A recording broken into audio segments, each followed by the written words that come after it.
트럼프는 미국 군대가 오만만에서 화물이 없는 유조선을 무력화시킨 후 이란 항구에 대한 해상 공세가 진행되는 가운데 이란 정권을 향해 맹공을 퍼부었습니다.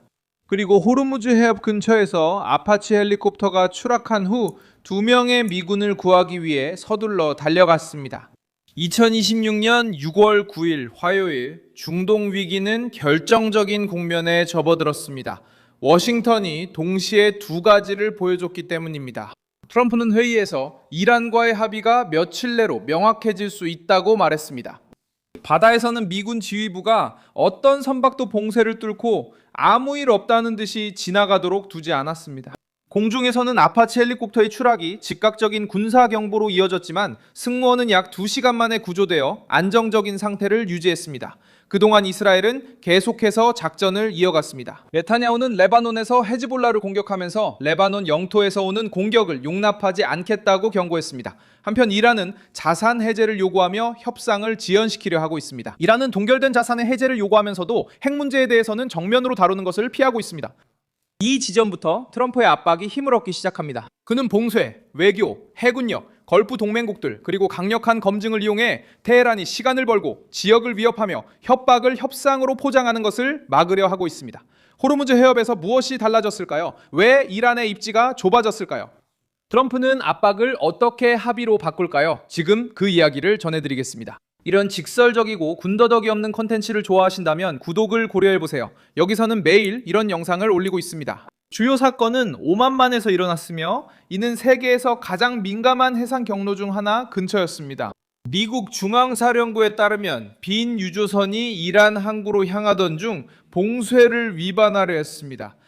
미군은 선박이 통과를 시도한 후 해당 선박을 무력화시켰고 이 지역의 해상교통에 대한 통제를 유지했습니다. 4월 13일 봉쇄가 시작된 이후 센트컴은 134척의 선박이 우회하도록 했고 42척의 인도주의 선박이 통과 허가를 받았으며 명령을 따르지 않은 7척의 선박은 무력화됐다고 밝혔습니다. 이번 작전은 단발성 사건이 아니었습니다. 이 작전은 이란 정권에 직접적인 압박을 가해 호르무즈 해협을 개방하고 미국의 지역 동맹국들에 대한 위협을 줄이며 검증 가능한 협상으로 나아가기 위한 일환입니다. 도널드 트럼프는 강한 문서를 원하지만 바다의 메시지는 그 문서가 약함에서 나오지 않음을 보여줍니다. 이란 정권은 호르무즈 해협이 단순한 선박 통로가 아니라 경제적, 군사적, 정치적 지렛대임을 알고 있습니다. 테헤란이 이 항로를 압박 수단으로 사용할 때 그 압박 수단이 반응합니다. 이 항로는 통제 지점입니다. 봉쇄는 이란이 가장 숨기고 싶어하는 소모전을 만들어냅니다. 운항이 중단된 선박은 이런 압박의 상징이 됩니다. 이것은 무분별한 전쟁 확대가 아니었습니다. 이것은 위반을 막고 진정한 합의가 이루어지지 않는 한 미국의 해상 질서가 반드시 지켜질 것임을 분명히 하기 위한 대응이었습니다. 또 다른 중대한 사실이 곧이어 발생했습니다. 미국 육군의 아파치 헬리콥터가 오만 해안 근처 호르무즈 해협 인근 해상에서 추락했습니다. 2명의 승무원이 탑승하고 있었습니다. 그들은 약 2시간 만에 안전하게 구조되었고 상태는 안정적이었습니다. 사고 원인은 계속 조사 중입니다. 지금까지 미국 당국은 기계적 결함, 적의 공격 또는 다른 원인인지 아직 명확하지 않기 때문에 이 사건을 신중하게 다루고 있습니다. 트럼프는 조종사들이 무사하며 아무도 다치지 않았다고 밝혔습니다. 이로 인해 이란의 선전 효과가 약해졌습니다. 추락 사고가 미국의 취약함을 보여줄 수 있었으나 신속한 구조가 오히려 반대임을 증명했습니다. 지역적 긴장 속에서도 미국은 승무원들을 신속히 찾아내고 군인들을 물에서 구조했으며 이번 사건이 인도적, 정치적 비극으로 번지는 것을 막았습니다. 이런 세부 사항이 중요한 이유는 이란 정권이 모든 사고, 공격, 위협을 이용해 두려움을 조성하려 하기 때문입니다. 미국의 대응은 단순했습니다. 승무원을 보호하고 조사를 계속하며 압박을 계속하는 것이었습니다. 아파치 헬기는 추락했지만 군사적 방어선은 무너지지 않았습니다. 승무원은 구조되었고 봉쇄는 계속되었습니다. 도널드 트럼프도 외교적 채널을 열어두고 있습니다. 스포츠 행사에서 돌아오는 길에 그는 이란과의 협상이 계속되고 있으며 하루나 이틀 안에 합의에 대해 더 명확한 그림을 가질 수 있을 것이라고 말했습니다. 그는 서명된 강력한 문서가 새로운 폭격보다 낫다고 주장했습니다. 왜냐하면 사태가 격화되면 많은 사람들이 목숨을 잃게 될 것이기 때문입니다. 논리는 간단합니다. 트럼프는 테헤란이 검증 가능한 조건을 받아들이도록 강요하고 싶어 하지만 동시에 미국이 힘을 포기했다고 이란 정권이 믿게 하고 싶지는 않습니다. 제이디 벤스는 어떤 합의의 성공이 이란인들이 문서에 무엇을 적느냐에만 달려있는 것이 아니라 그 요구사항을 실제로 이행하느냐에 달려있다고 강조했습니다. 이것이 바로 지금의 핵심입니다. 미국 정부는 단지 사진 찍기용 서명을 원하지 않습니다. 미국 정부는 검증을 원하고 호르무즈 해협의 개방, 핵 위협에 대한 제한, 그리고 이란의 동맹 세력들이 가하는 압력의 감소를 원합니다. 벤스에 따르면 만약 합의가 실제 검증과 함께 이루어진다면 그것은 미국 국민에게 큰 승리가 될 것입니다. 문제는 이란이 두 전략을 동시에 시도한다는 점입니다. 한편으로는 협상을 이야기하지만 다른 한편으로는 이란 당국자들이 미국의 선의가 충분하지 않다고 말하며 동결된 자산의 해제를 고집합니다.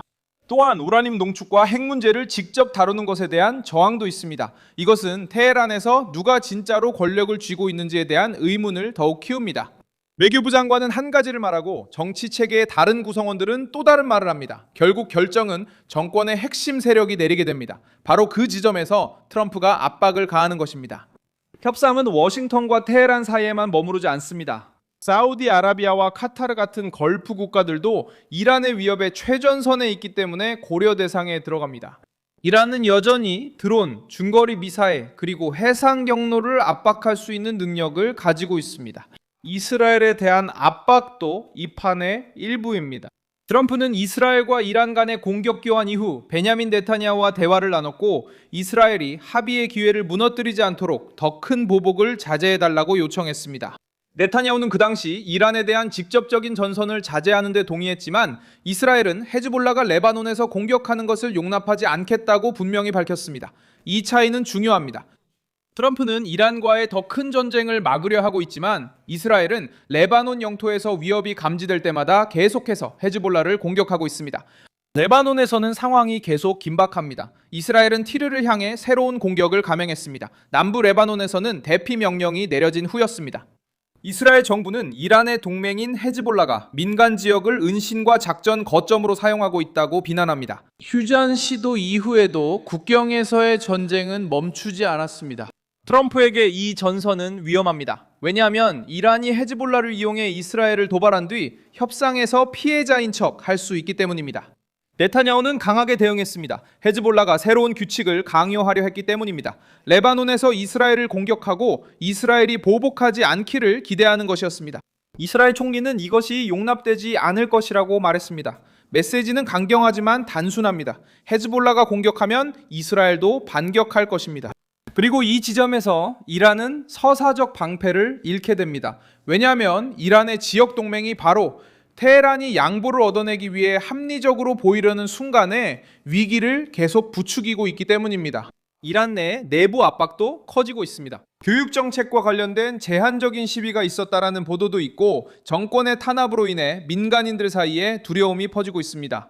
시위가 크지 않더라도 이런 시위들은 봉쇄와 외부 위기가 내부 환경에 영향을 미치고 있음을 보여줍니다. 정권은 강한 이미지에 의존하고 있습니다.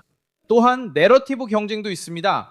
이란은 미국을 신뢰하지 않는다고 주장하며 앞으로 나아가기 위해 자산 해제가 필요하다고 말합니다. 워싱턴은 구체적인 조치가 먼저 있어야 자산을 해제할 수 있다고 답합니다. 정권은 먼저 돈을 원하고 트럼프는 먼저 행동을 원합니다.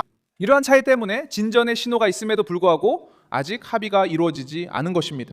아파치 헬리콥터의 추락은 긴장을 높이지만 위기의 본질을 바꾸지는 않습니다. 조사가 결함, 공격 또는 다른 요인인지 밝혀낼 것입니다. 한편 승무원 구조 작업은 이미 미국의 대응의 일부가 되었습니다. 미국은 위험한 환경에서도 작전을 수행하고 자국 군인을 구출하며 임무를 계속할 수 있다는 메시지를 전하고 있습니다. 미국 대중에게 이것은 중요한 의미를 가집니다. 아무도 끝없는 전쟁을 원하지 않습니다. 그러나 누구도 테헤란이 협박으로 호르무즈 해협을 장악하길 원하지 않습니다. 도널드 트럼프는 이란 정권의 선택을 강요하려 하고 있습니다. 오만만에서 유조선이 무력화된 사건은 그 명령이 상징적인 것이 아님을 보여주었습니다. 아파치 헬리콥터 승무원 구조는 미국이 여전히 위험을 감수하며 작전을 계속하고 있음을 보여주었습니다. 네타냐후에 대한 압박은 트럼프가 이 지역을 이란에 넘기지 않으면서도 긴장 관리를 원한다는 점을 보여줬습니다.